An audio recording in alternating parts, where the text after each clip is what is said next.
Have you ever wondered how we can find signs of God in life's darkest moments? Or marveled at a family's ability not just to survive, but to thrive after facing unimaginable tragedy?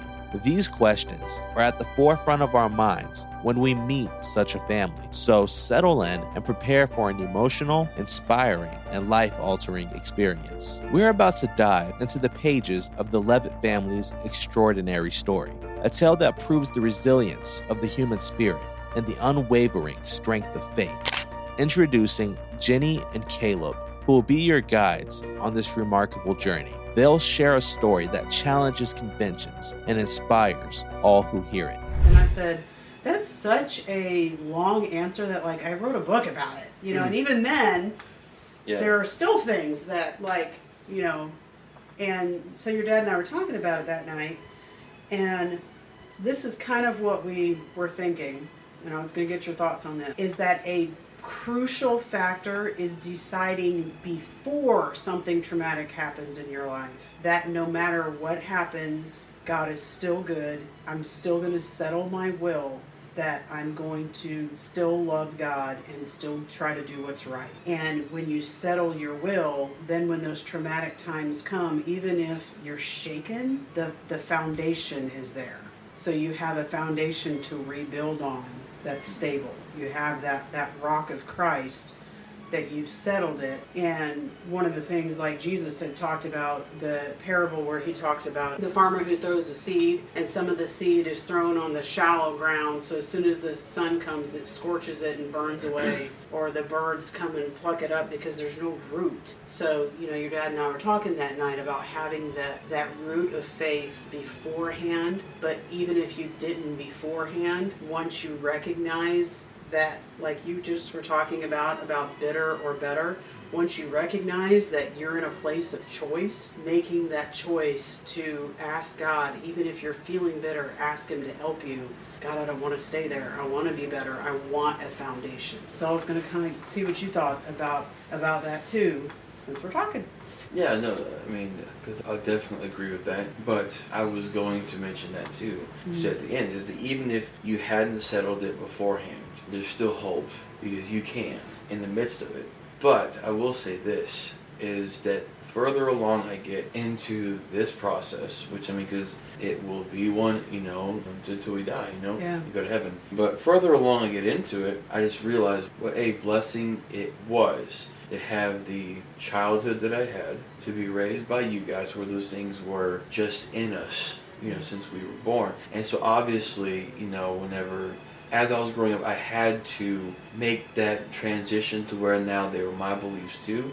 But the fact that just that kind of stability was already in us, from, basically whenever, we were young. So you and Dad taught us that, but then you also showed us that. So that was such a blessing in that whenever those things happened, and some people's personalities aren't like, mine, say that. Whereas it's almost like, and I've said it before, I almost invite conflict because it makes me feel alive, which I probably shouldn't always do. But in these situations, though, it was almost like, I don't know who you think you are, So, and sometimes that was to Satan. Sometimes that was also like my body, but I'm like, you're not going to win. So, whatever I have to do to win, and in some cases, that was, recovery physically or mentally, or, as I mentioned one, I thought about suicide one time, and I was, showering, and so I'm in there, and it entered my mind, and almost immediately I was like, no, absolutely not. And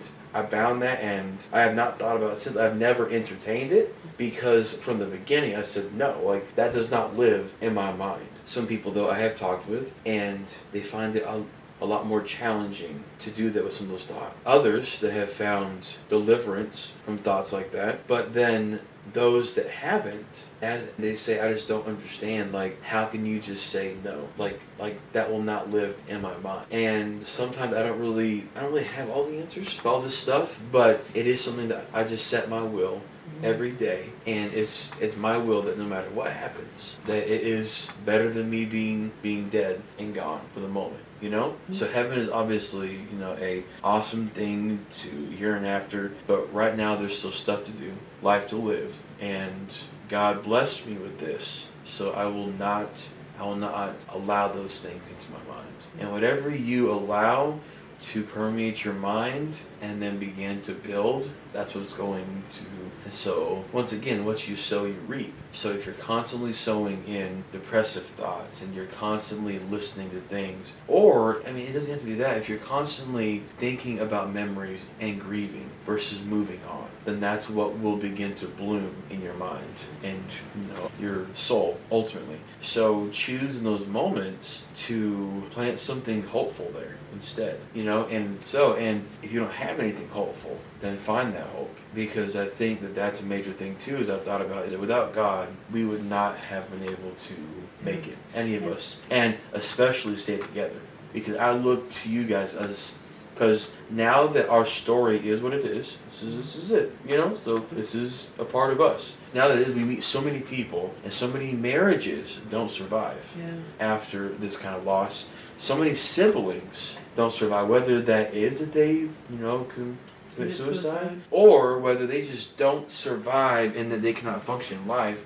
whereas all of us have been able to, and that's not us. Or they turn to other things, other they bad turn habits, to relationships. Sinful We've seen stuff. that, sinful relationships, and they go into these things with people that do not love them, because they want to feel that connection once again, or they go to drugs, alcohol, whatever it may be. To deaden the pain, usually. Yep, and so because they don't want to remember all those things that they've lost, or whoever they lost. Face the reality that this is life now. But I think that was key, because it wasn't us.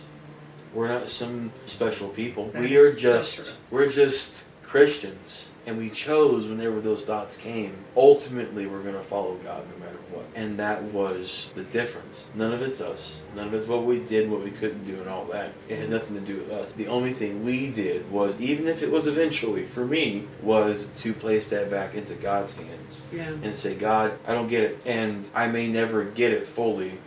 And honestly, heaven, I don't know if I'm going to get it, because once I get there, I may not care anymore.